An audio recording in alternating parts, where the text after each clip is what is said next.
Assalamualaikum warahmatullahi wabarakatuh. Bertemu lagi bersama saya Heri Setiawan dan Aaron Abisefa Wirabumi.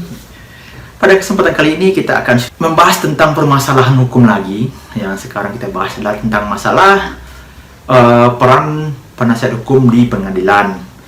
Penasihat hukum berperan di pengadilan biasanya sebagai orang yang membela terdakwa dalam kasus pidana. Kita saat ini fokus dalam kasus pidana. Pasal 54, terdakwa atau tersangka yang ingin melakukan pembelaan dapat menunjuk atau berhak mendapat bantuan hukum. Jadi bantuan hukum ini diberikan oleh pengacara ataupun advokat yang telah selesai kursus advokat dan juga telah memiliki kartu keanggotaan advokat dari organisasi advokat. Dan untuk terdakwa ataupun tersangka, mereka memiliki hak untuk mendapat bantuan hukum. Bantuan hukum ini tentunya ada yang berbayar dan ada juga yang gratis atau disediakan oleh negara.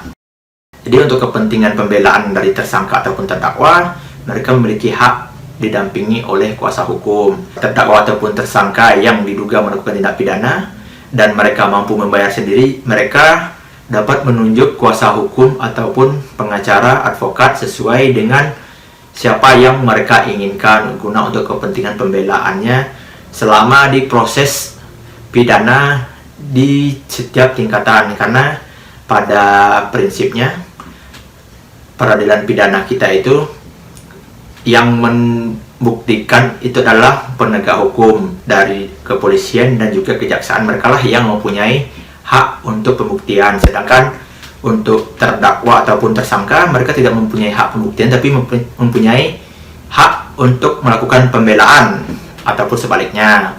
Dan di sini peranan kuasa hukum bukan hanya untuk melakukan pembelaan tetapi juga untuk memastikan agar hak-hak dari tersangka dan terdakwa dalam setiap tahapan mulai dari penyidikan, penuntutan dan juga persidangan dapat dijalankan dengan sepenuhnya ataupun tidak dilanggar oleh penegak hukum. Selain untuk pembelaan, mereka juga untuk menjamin hak-hak dari terdakwa ataupun tersangka yang sedang menjalani proses pidana.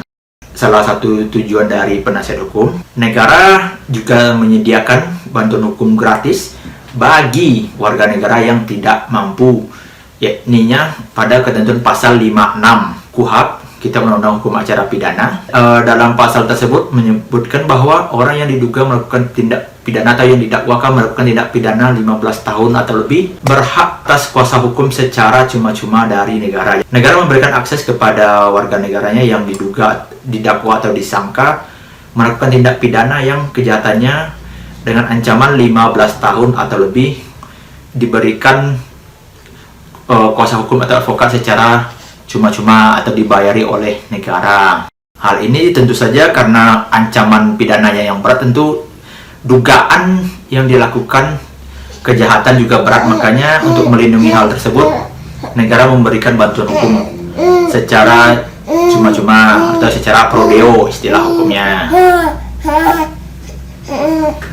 Pemberian bantuan hukum ini bukan hanya di persidangan tapi dalam setiap tahapan pemeriksaan, mulai dari penyidikan di kepolisian, penuntutan di kejaksaan dan juga persidangan di pengadilan. Jadi setiap tahapan itu orang yang diduga melakukan tindak pidana dengan kejahatan 15 tahun atau lebih berhak mendapatkan kuasa hukum pro deo ataupun cuma-cuma dari negara. Akan tetapi mereka boleh menolak menerima kuasa hukum tersebut dengan dalil mereka ingin menghadapi sendiri atau menunjuk sendiri kuasa hukumnya. Akan tetapi dalam pasal 55 KUHP juga menyebutkan orang yang tidak mampu juga disediakan pengacara oleh negara dengan syarat dia melampirkan surat keterangan tidak mampu.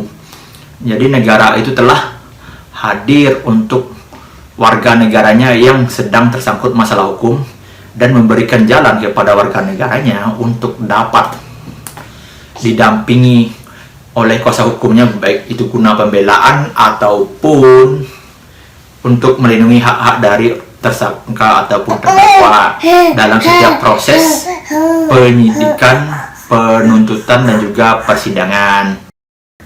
Itu yang mungkin dapat saya sampaikan pada kesempatan kali ini, yang pada intinya warga negara ada mempunyai hak untuk mendapatkan kuasa hukum secara cuma-cuma atau secara pro deo jika dia disangka ataupun diduga melakukan tindak pidana ancaman hukumannya di atas 15 tahun atau lebih. Dan juga kalau di bawah 15 tahun atau lebih itu dia dapat bantuan dari negara dengan melampirkan surat keterangan tidak mampu.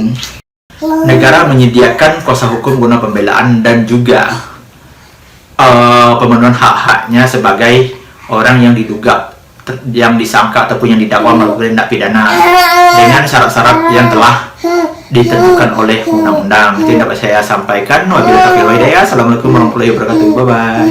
Bye bye.